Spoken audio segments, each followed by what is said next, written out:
10. 2 Samuel.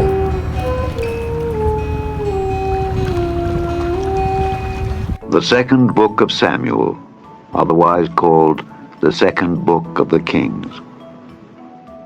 Chapter 1. Now it came to pass after the death of Saul, when David was returned from the slaughter of the Amalekites, and David had abode 2 days in Ziklag, it came even to pass on the 3rd day, that, behold, a man came out of the camp from Saul, with his clothes rent, and earth upon his head. And so it was, when he came to David, that he fell to the earth, and did obeisance. And David said unto him, From whence comest thou? And he said unto him, Out of the camp of Israel am I escaped. And David said unto him, How went the matter, I pray thee, tell me. And he answered, that the people are fled from the battle, and many of the people also are fallen and dead. And Saul and Jonathan his son are dead also. And David said unto the young man that told him, How knowest thou that Saul and Jonathan his son be dead? And the young man that told him said, As I happened by chance upon Mount Gilboa, behold, Saul leaned upon his spear, and lo, the chariots and horsemen followed hard after him. And when he looked behind him, he saw me, and called unto me, and I answered, Here am I. And he said unto me, Who art thou? And I answered him, I am an Amalekite. He said unto me again, Stand, I pray thee, upon me, and slay me, for anguish is come upon me, because my life is yet whole in me. So I stood upon him, and slew him, because I was sure that he could not live after that he was fallen. And I took the crown that was upon his head, and the bracelet that was on his arm, and have brought them hither unto my Lord. Then David took hold on his clothes, and rent them, and likewise all the men that were with him. And they mourned and wept and fasted until even, for Saul, and for Jonathan his son, and for the people of the Lord, and for the house of Israel, because they were fallen by the sword. And David said unto the young man that told him, Whence art thou?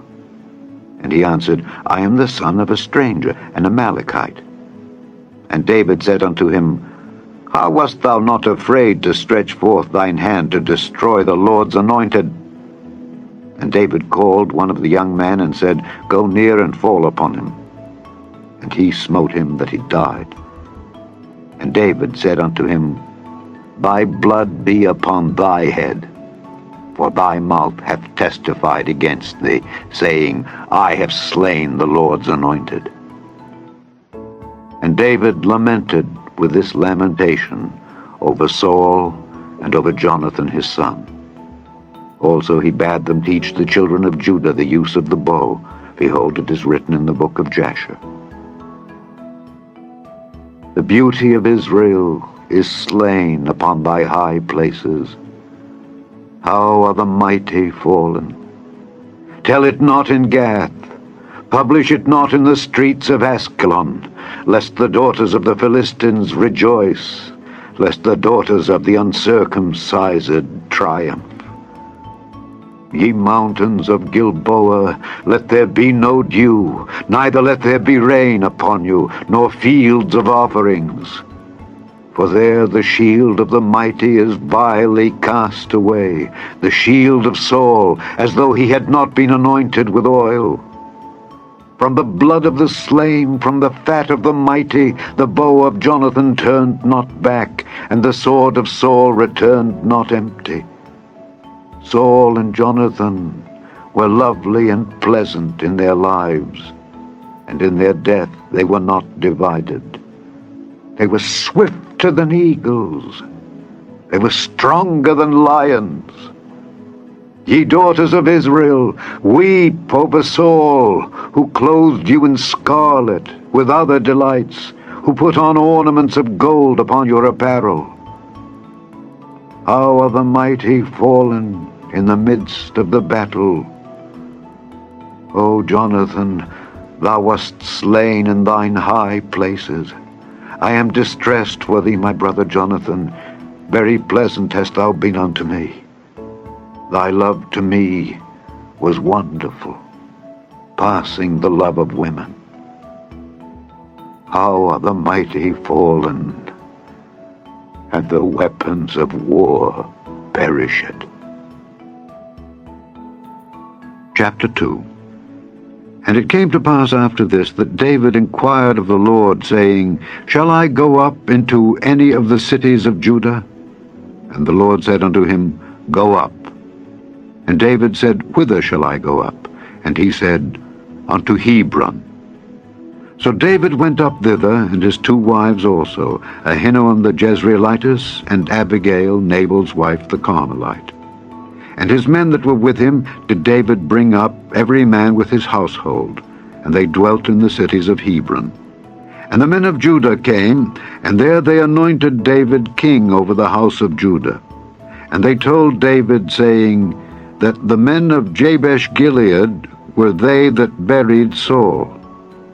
And David sent messengers unto the men of Jabesh-Gilead, and said unto them, Blessed be ye of the Lord, that ye have showed this kindness unto your Lord, even unto Saul, and have buried him.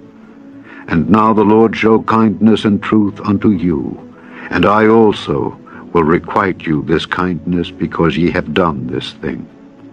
Therefore now let your hands be strengthened, and be ye valiant. For your master Saul is dead, and also the house of Judah have anointed me king over them. But Abner the son of Ner, captain of Saul's host, took Ishbosheth the son of Saul, and brought him over to Mahanaim, and made him king over Gilead, and over the Asherites, and over Jezreel, and over Ephraim, and over Benjamin, and over all Israel. Ishbosheth, Saul's son, was 40 years old when he began to reign over Israel, and reigned 2 years. But the house of Judah followed David. And the time that David was king in Hebron over the house of Judah was 7 years and 6 months.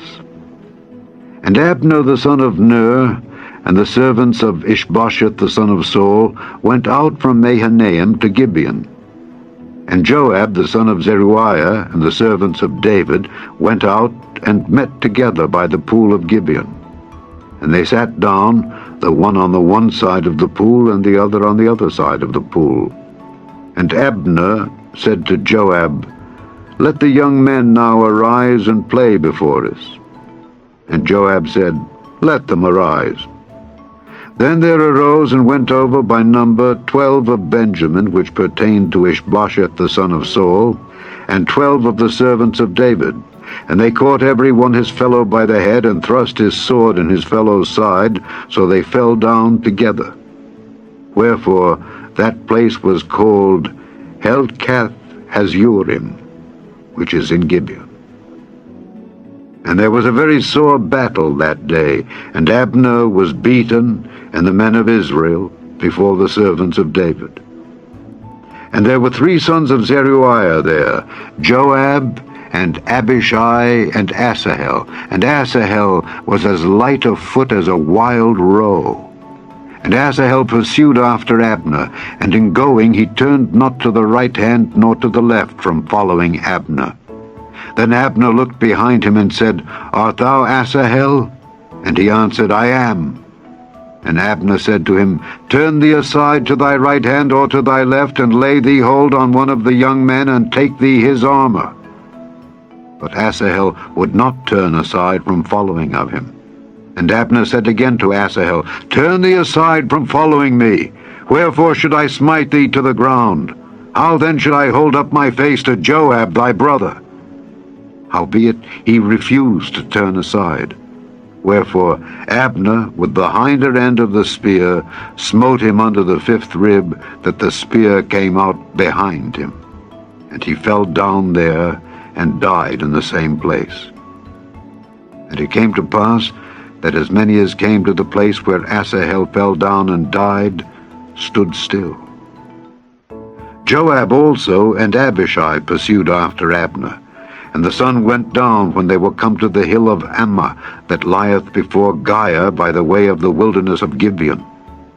And the children of Benjamin gathered themselves together after Abner, and became one troop, and stood on the top of an hill. Then Abner called to Joab, and said, Shall the sword devour forever? Knowest thou not that it will be bitterness in the latter end? How long shall it be then, ere thou bid the people return from following their brethren? And Joab said, As God liveth, unless thou hadst spoken, surely then in the morning the people had gone up every one from following his brother. So Joab blew a trumpet, and all the people stood still, and pursued after Israel no more, neither fought they any more. And Abner and his men walked all that night through the plain, and passed over Jordan, and went through all Bithron, and they came to Mahanaim. And Joab returned from following Abner. And when he had gathered all the people together, there lacked of David's servants 19 men and Asahel. But the servants of David had smitten of Benjamin and of Abner's men, so that 360 men died. And they took up Asahel, and buried him in the sepulchre of his father, which was in Bethlehem. And Joab and his men went all night, and they came to Hebron at break of day.